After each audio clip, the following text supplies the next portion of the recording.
So today I'm behind the wheel of the 2023 Hyundai Palisade in the calligraphy trim, and I'm going to take some time to go through the interior of this thing. So starting as I normally do from left to right. Over on the left, you've got your window switches, you've got your door locks right here, you've got your rear mirror adjust. Up top, you have your door latch, and you have some buttons for changing the driver's seating position.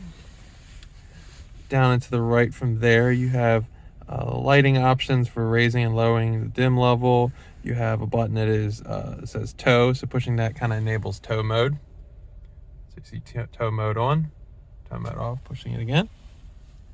Next to that, you have a traction control off button.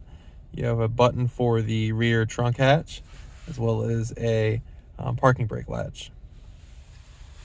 Moving to the driver gauge cluster. It is a full digital display. It has the speedometer over on the left and the tach over on the right with some driver information in the center. So that driver information can be adjusted. So right now I have it on a page, kind of like a driver info screen, but you can cycle up and down. But there are also 4 pages across the top. So you have like a driver info screen, kind of more detailed stats. It's kind of like compass if you don't have any destination set, and then another information screen. So going to the second screen, starting at the top, you have drive info, since refueling, accumulated info, and then kind of the speedometer. So you have that compass.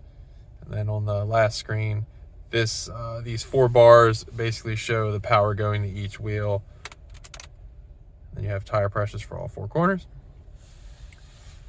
Moving back this steering wheel, how I was adjusting everything up there is this button right here.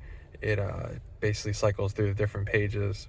And once you're on a page that has additional info, this little button up and down will toggle that page.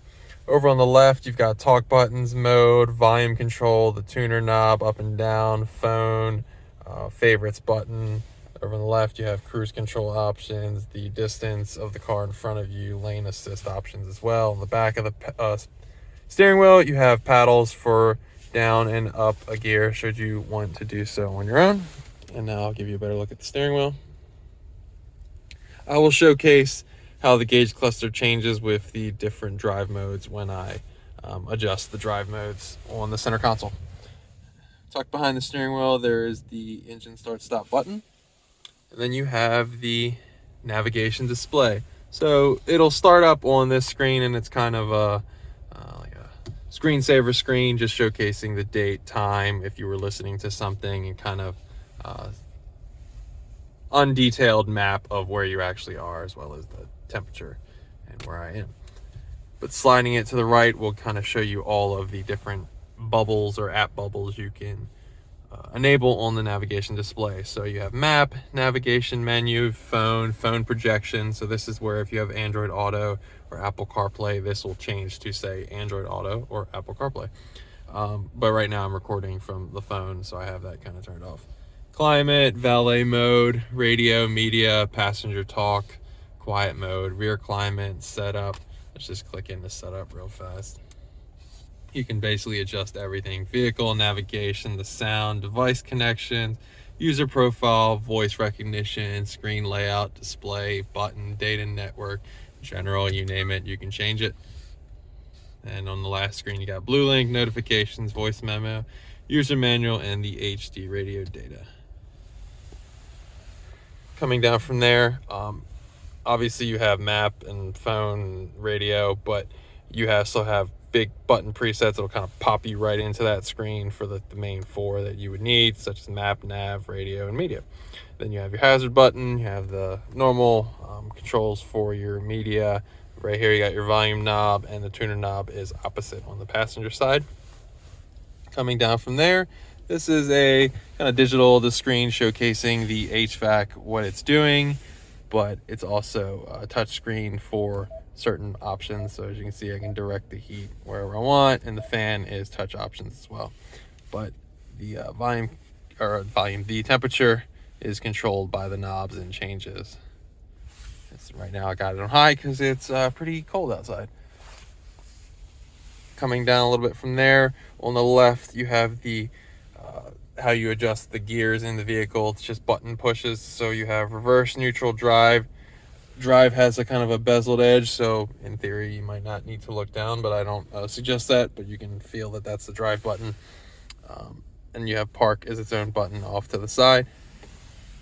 To the right of that, you have the auto hold button, which basically saves your right foot if you're in a severe traffic situations and you want to stretch your leg. You put your foot on the brake, push this, stretch your leg, the vehicle will hold, and then you can kind of back away from that as well.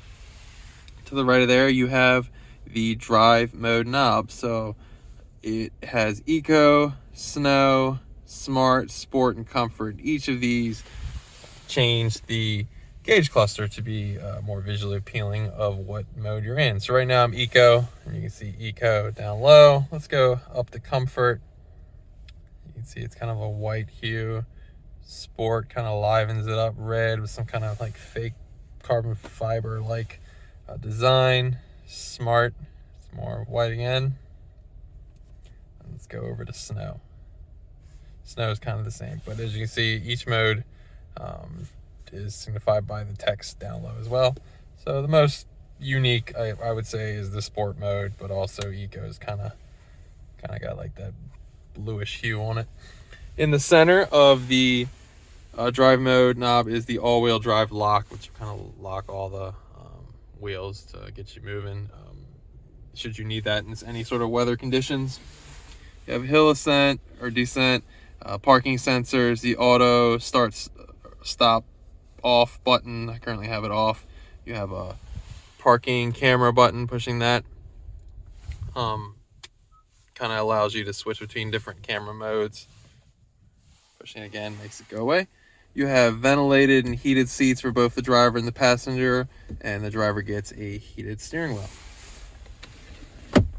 This is a hidden spot, so you can push it and it'll just slide away on its own.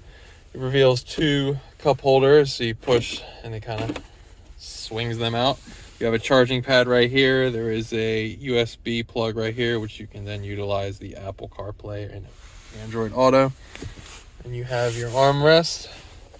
Reveals a little tray tucked down in here. You've got old school 12-volt smoker's plug, and then you have a charging USB-C plug right here as well. It's pretty deep. Moving to the passenger side, you got a glove box. You can get a look at the Harman Kardon speaker system throughout the vehicle, the design of the door card as well. Design of the seats, which goes to all 3 rows. Both the front and the second to third levels get their own sunroofs.